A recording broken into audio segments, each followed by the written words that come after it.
Welcome to Sit, Stay, Read, the podcast for every wag, whinny, and whisker.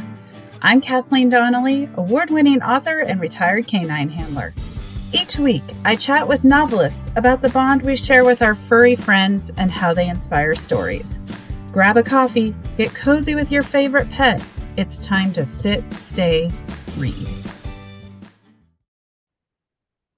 Well, today's guest, Linda J. White, writes what she calls white knuckle fiction, or stories designed to keep you up all night reading, which I can personally attest they do. Inspired by her late husband's decades with the FBI and her lifelong love of dogs, she writes both FBI thrillers and canine search and rescue adventures. She promises gripping stories, characters you'll care about, and endings that satisfy. And today we're going to talk about her seventh book in the Canine Search and Rescue series, I Call Her Brave. Linda, welcome to Yeah. the show. Thank you. Thank you for having me. I'm looking forward to it.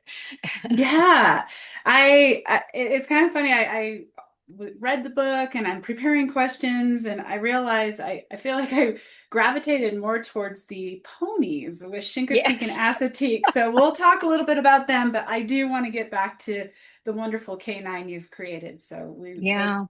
we'll get back. But I really enjoyed I Call Her Brave, and I'd love to just have you share with our listeners the storyline and just a little bit more about the book. Sure. It's actually the seventh book in a series. I started out, my husband died in November of 17, and I thought maybe I'd stop writing because I'd been writing for a long time, and but he'd been a lot of my source, Yeah. and so then he had 9 years of cancer, and then he died, and but about 6 months later, I got restless, and I thought maybe I can do that canine story. So I've loved dogs my whole life. I'm for the first time in 50 years, I'm without a dog right now, but that's all right. It just is the way it is. Um, but so I had some people that helped me who actually do the search and rescue as volunteers in the Fredericksburg, Virginia area. And Cool. so they very kindly let me interview them, let me go to their practices. And I knew enough about dogs that, I picked up on a lot of the training techniques and so on. So that's how my series got started. And I found that when I started writing it, I just couldn't let those characters go.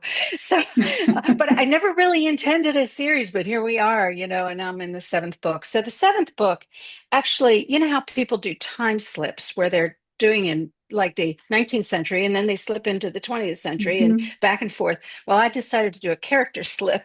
So what I decided I can do that. So I have my main character's name is Jess, and she's the one that does the search and rescue, and she's married to an FBI agent. So we do bring a lot of FBI stuff into. Her husband was married before and has a grown daughter who's really had a lot of trauma. And so at Yes. some point she graduates from college. She's super smart, but she's had a lot of trauma in her life. And she graduates from college and she doesn't really want to go to law school, although she's been accepted to two different law schools. And she tells her dad, I want to go to the beach. I want to go to my happy place because she was raised for the most part in Southern California. So he goes, well, to himself, he's going like, I'm not paying for that, because she's had so many issues. And so he finally says, okay, I got a beach house for you. And he arranges to rent the house in Chincoteague, which is a small island off the Virginia coast. It's way out in the Atlantic, attached by a causeway to the mainland. And it's the sister island to Assateague, where the Chincoteague ponies are. That sounds confusing, but it's two islands together. And really some from the 1600s, people were keeping their livestock on that outer island on Assateague and living on Chincoteague, but keeping the livestock over there. And so they developed this tradition of every once in a while rounding them up and selling the ones that they didn't need. And so that was in the early 19th century. In 1825, there was a newspaper article that said basically this is an ancient tradition at Chincoteague is to round these ponies up. Well, 100 years later, they ended up making it what we know of today as pony penning. The fire department took over, and we just in a couple weeks ago had the 100th pony penning. Pony Wow. swim. all of which was made famous by Misty of Chincoteague. So I love this place because my grandparents moved there when I was a kid. They retired there. So I've been going there for a very long time and already have set one of my books there. But I also got interested in equine therapy. And by that, I don't mean, like physical therapy.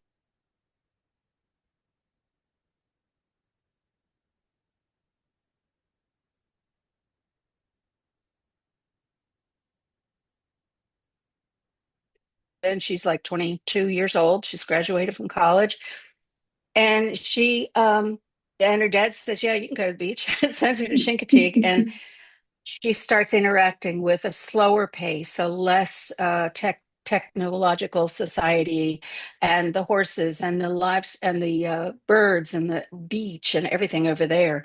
And it's not exactly Southern California, but it slowly starts to heal her.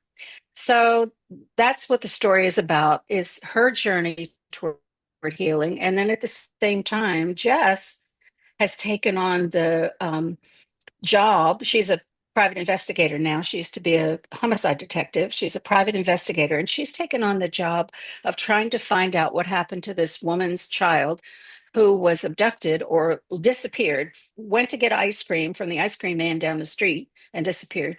So she's using forensic genealogy to track back and see if she can find out where this boy is. So those are my two stories. They wind together and meet together and sort of play off each other. And that's what it is. And I think the ending is, in fact, satisfying. I felt like it was very satisfying and it was really amazing to me. I thought you really have these two what seems like separate stories and then you weave them together beautifully and Yeah. it was a fun read. I don't want to do any spoiler alerts so people can read about it, but Yeah. we want them to get the book Yeah. and read that ending. You have really complex and fascinating characters. Do you have real life inspirations for them or just all from your imagination or a little of both? Some of each, I think, although I will say, I mean, when you get to be older and you really care about delving into people's personalities and their problems and that sort of thing, you start to get a feel. And I read a lot of psychology. I have friends who, as a matter of fact, I have FBI friends who are forensic psychologists, so that they Wow. study psychology in the context of crime. And so I know a lot as a armchair, person, and then I just enjoy delving deeply into people and their issues. So these Yeah. characters are, it's a little bit of one person, a little bit of another, but there's only one of my characters in 13 books that are out on the shelf right now. There's only one that was really modeled after somebody, and he's a, Okay. a friend of mine, and he didn't notice it. He read the book and did, just so that was early on. But yeah, they're just little bits and if I see somebody who has an interesting habit or something, I might put that in. Oh, Yeah. I'll tell you one thing. The woman whose child disappeared, um, a friend of mine was helping with a city, kind of service where they help people, clean up their yards or do whatever needs to be done that the people can't do for themselves in the inner city here. And she met this woman who just loves to feed her community. And she just has a Wow. day when she just feeds her community. And I thought, well, that's a really amazing way to express love, to just be able to say, Yeah. on Tuesdays, if you're hungry, come to my house and I'll feed you. And so that's what my character Desi does. After she has Yeah. lost her son, eventually she works in that and becomes that person, becomes kind of that person in the community who just helps. So I love that. I love that because yeah. that, to me, that was a really fascinating part of her character and her healing through losing her son.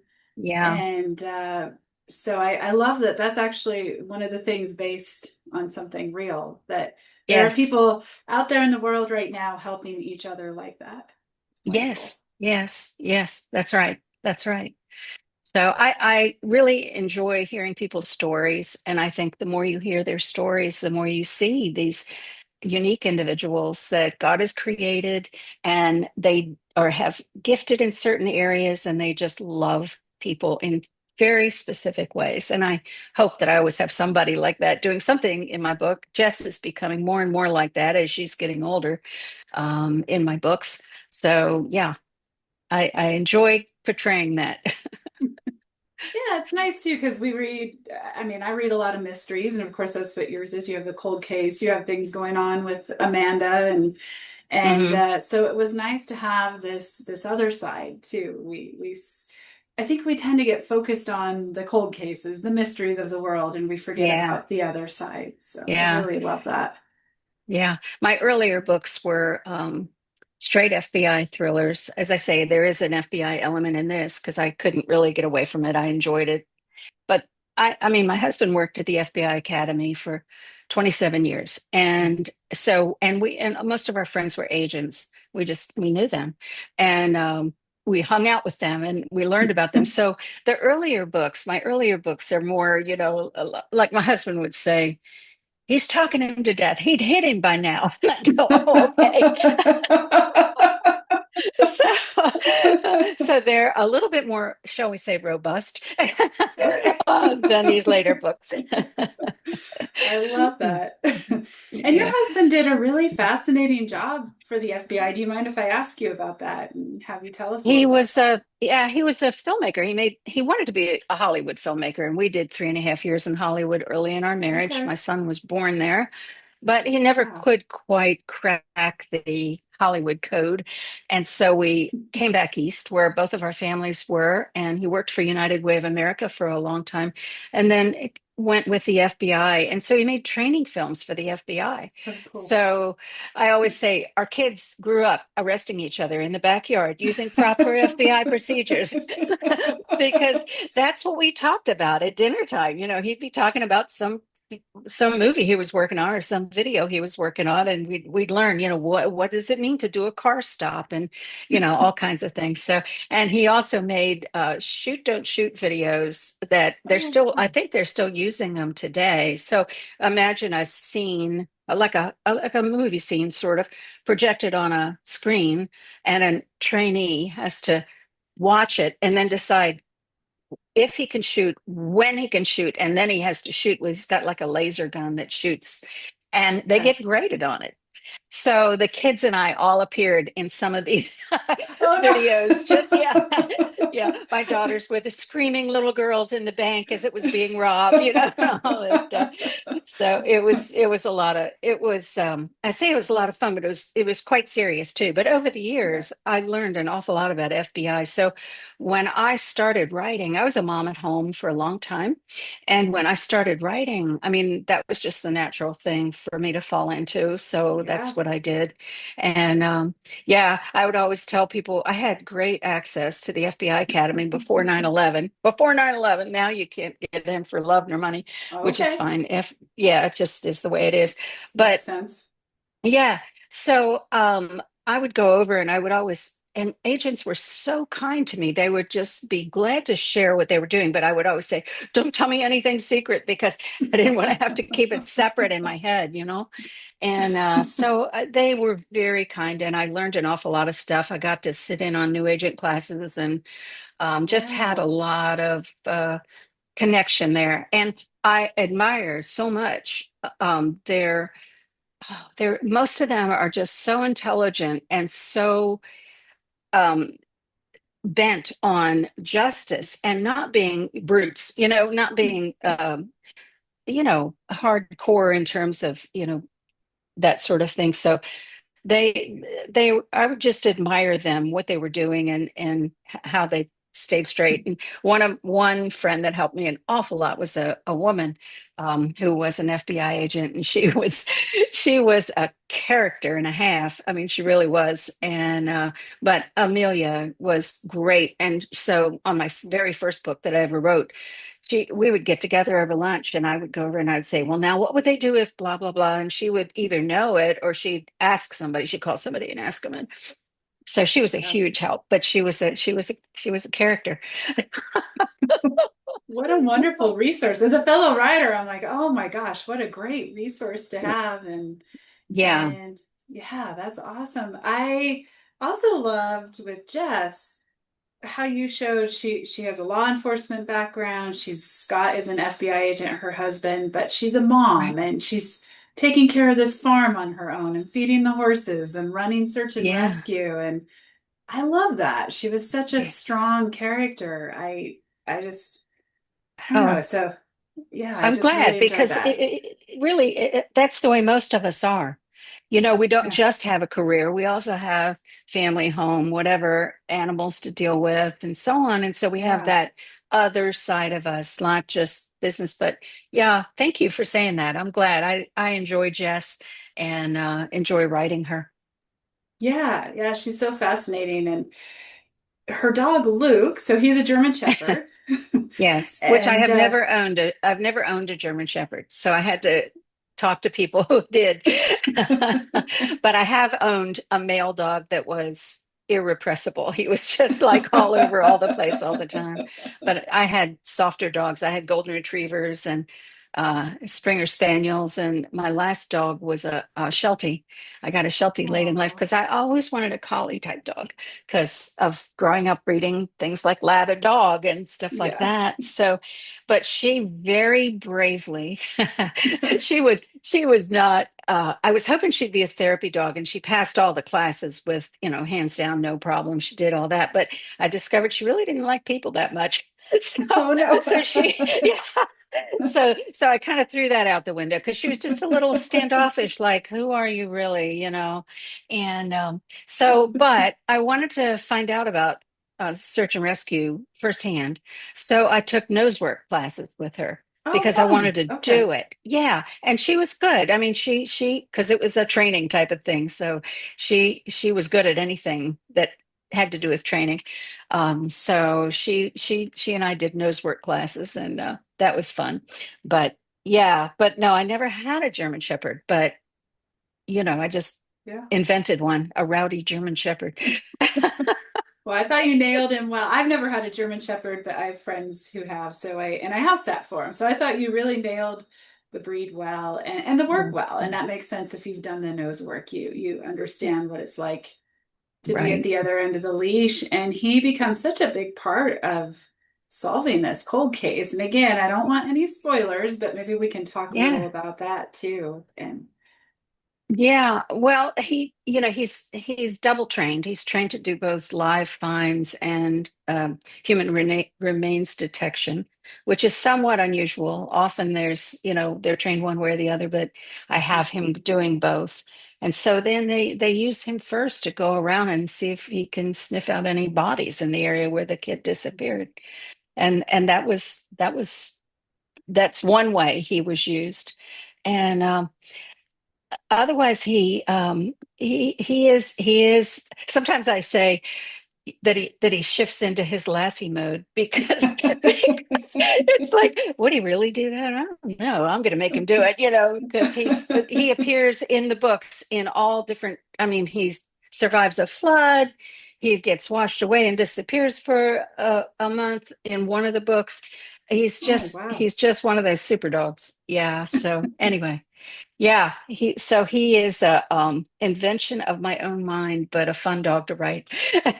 Oh, definitely. No, he's a great invention. And I think more agencies are starting to, it depends on the agency and what they need, but starting to do live scent and human remains detection. So Yeah, they're out there. So I'm glad you put that because there was a time where it was kind of one way or the other and it does depend, but yeah, I like that he did both because that makes it yeah, fun for the book. It makes him very versatile. So, right. He is very versatile. And another thing interesting that I'm getting into is because, in part because, it's like whatever I'm getting interested in is going to show up in my books because I right. enjoy reading about it and researching it, but is equine rescue.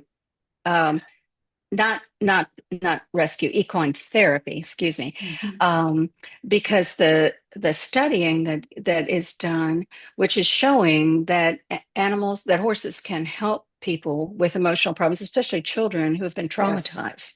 Well, that's one of the things that's going on with Amanda in I call her Brave, is that she starts working with this horse that's very reactive, very Yes. really dangerous horse who's been abused and so on. But she has to learn to modify her emotions in order to keep the horse calm. And so I'm being helped tremendously by an organization called Hope Reigns, Reins, which is in Okay. Raleigh, North Carolina. It's in Raleigh, North Carolina. And that's what they do is they get horses. A lot of them are rescues. And they work with them until they're calm and gentle and trust people. And Wow. then they bring a kid in who's been abused, who doesn't trust people because they can't, and they learn that they can trust this horse, this calm, gentle horse, and they learn how to modify their own emotions. And it's not like riding so much as it is being with the horse, leading the horse or picking up his feet or just learning all those things. Mhm. Sometimes they ride a little bit, but the main thing isn't riding. But it's fascinating to me, just like dogs have always been a therapy for me. Yeah. I mean, dogs love you regardless. It doesn't matter what you've done that day or haven't done, they love you. Yeah. But horses can be that way too. I've never been fortunate enough to own a horse, but they could be that way too. And so I'm working that in. The sequel to I Call Her Brave that one has a little bit of the equine therapy in it, but I'm expanding it in the next book. Oh, good. Good. I Yeah. love that because it is so important. We have a wonderful, I'll just give a little shout out here to Hearts and Horses here near me in Colorado. And they do Hmm. amazing work. They do the therapeutic riding, but they do a lot of veteran programs who deal with PTSD and troubled teenagers. And you're right, that's not necessarily all horseback riding. It's just being with them and just they're amazing healers. Horses are amazing healers. So Yes. Yeah. So yeah. I just really enjoy animals, and I'm happy to be able to show some of the things that they can do for us Yeah, and with us. definitely. Well, and I want to get back to the ponies because I was that Yes. little girl who grew up with Marguerite Henry and Misty of Yeah. Chincoteague. I still have my Misty of Chincoteague Breyer horse. And Yeah. Yeah. oh, Good for you. yeah, Yeah. yeah, Yeah. yeah. Yes. Yeah, I grew up with that. And then my grandparents moved to Chincoteague in 1961, which was a really long time ago. And so of course we would go down, and my favorite week to go down to visit them, we lived about 4 hours away. But my favorite week to go down to visit them was pony penning week. And so we did all watch the swim, go to the carnival. The first pony that touches the shore of Chincoteague, the first little one, they only auction off the little ones. The first little one is called King or Queen Neptune, and they raffle that pony off. So every year, you know what I did? I bought the raffle ticket because I knew I'd be there with somehow you. that my father, if I won that pony, my father would have to figure out how we could keep it in our little suburban Rockville, Maryland home. And one year I even bought a lead rope because I was so hopeful Oh. to get that pony. Of course, I never did. But the cool thing is that after one of my books is called Seeds of Evidence, and it is set in Chincoteague, not so much with Oh, the it is. ponies, but Okay. just a mystery set there. And I started doing book signings during Pony Penning Week that year, which was 2013, long time ago. And every year since then, we have gone down Pony Penning Week, and now I've had grandchildren get born, and and we all go for a whole Yeah. week. We go and enjoy the ponies. And there's a lot of video up on on my Facebook page, Linda J. White Books. I think it's on Instagram as well. Okay. And they start out. There's two different herds on Assateague. They have a license for 150 adults. So then there's Wow. this year, this is the 100th year that they've done this. There were 100 ponies born Oh my before. gosh. Yes, Wow. I have first goosebumps. of all, I know. First of all, it's That's a crazy. record, but second of all, it's crazy. It's 100 ponies on the 100th Yeah. year. So they gather up. They have two herds, one in the north, one in the south, and they're fenced to keep them off the roads. But I mean, the place is so big; it's just the fence is right along the road. So they gather up over the weekend before they gather up these two herds. And the one that's in the north, we go over on the beach at dawn. We are there by 5:15 or so in the morning. Oh, Dawn is wow. usually right around 6 o'clock. And the cowboys, they call them saltwater cowboys. The cowboys bring that herd down the beach to get them to a pen where they keep them for a couple of days. But it is the coolest thing. The sun is coming up, there's mist coming out of the water, and you see this dust cloud in the distance. It's a sand cloud, really. And it's all the ponies coming down. And it is just, if you like horses at all, it's just a very cool thing. The saltwater cowboys are either members of the fire department or their friends, and they get together. There's a whole big bunch of them, and they ride their own horses and round up the ponies. They keep them in a pen. That's one of the times during the year where the vet checks them and they do shots or whatever they need, Coggins, all that. Um, and then on Wednesday, they will swim them from Assateague, where they normally live, to Chincoteague. And it's very short. They're in the water like 3 to 4 minutes. You know, Okay. they wait till slack tide. And the ponies know how to swim. It's crazy, but they all know how to swim. When the flies or the mosquitoes get bad, they jump in the water and swim to get the bugs off of them. So they swim them over, and then they bring them through the streets of they let them rest for a little bit, and then they bring them through the streets of town, put them at the carnival grounds in pens. And when I was a little kid, you could even walk through the pens. Nowadays, they keep the people out, but you could walk through the pens, and they did things like race the ponies, or have them have kids try to ride them and stuff like that, and they get thrown off. And it's like no seatbelts. People didn't care. So they keep them there. That's on Wednesday, Thursday. They auction them, and this year they have what they call buybacks, which are, the fire department says, we want to keep, this year it was, I think it was six, we want to keep six foals to replenish Okay. the herd. They kind of figure out, okay, how many deaths did we have this year of the older ones and so Okay. on.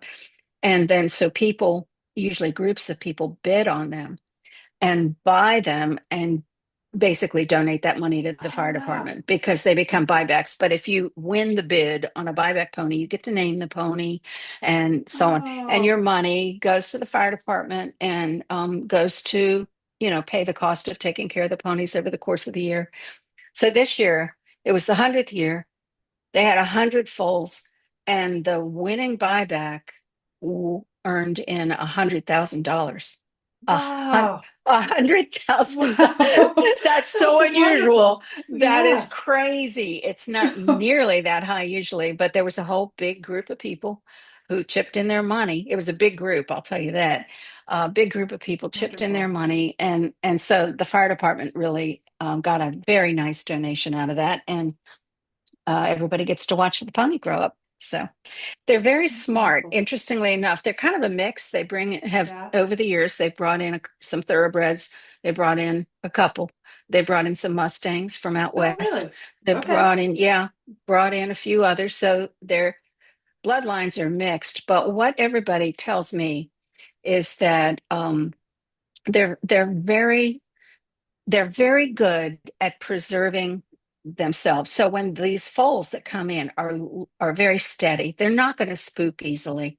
They know what to be afraid of, what not to be afraid of, and they're Yeah. gentle and smart. They say they're really smart. That's what the buyers Right. of the ponies get. So anyway, I never got to own one. I've got a piece of several of the buybacks, and that's what I enjoy now.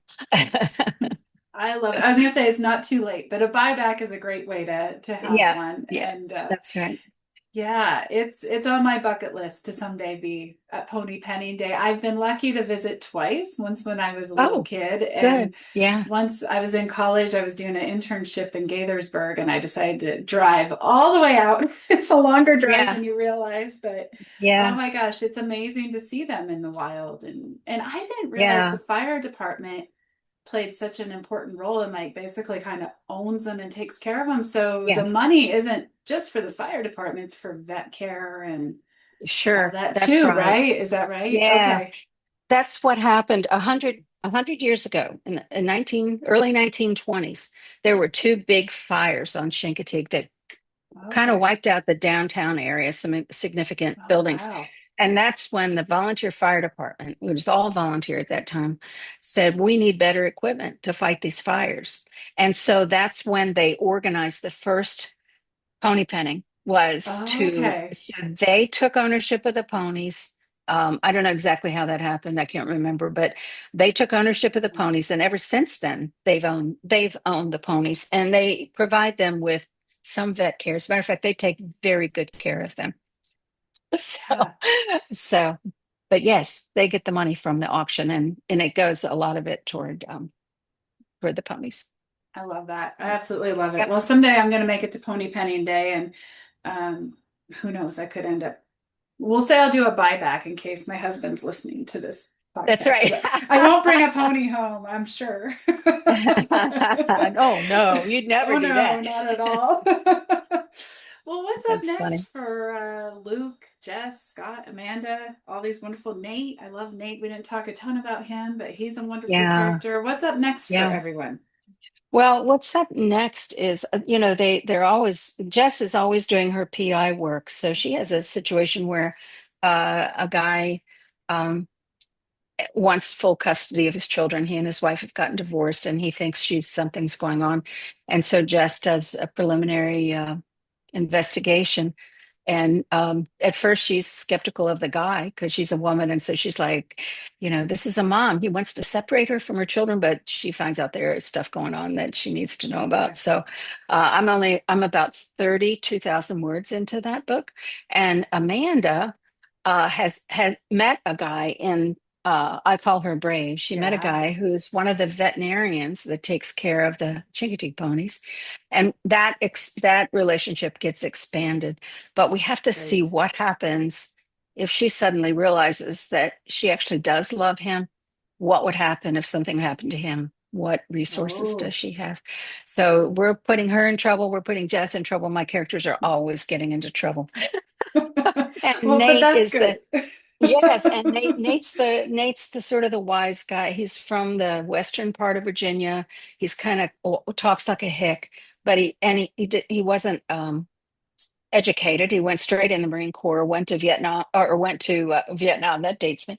Went to Iraq, and then went to Afghanistan, and but he has learned much over the years, and he has a strong faith in God, and so he influences everybody. You just see people like Okay. Nate, and Yeah, they gravitate toward him, and his wisdom really plays out. So I love uneducated that. but smart. I love that. I love that. Yeah.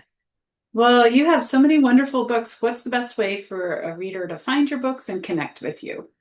Well, I'm all over Amazon, and all connecting probably is best through my website, which is lindajwhite.net. And then you can search that on Amazon. You can search me on Facebook and Instagram. I'm even on Twitter a little bit, X. Uh,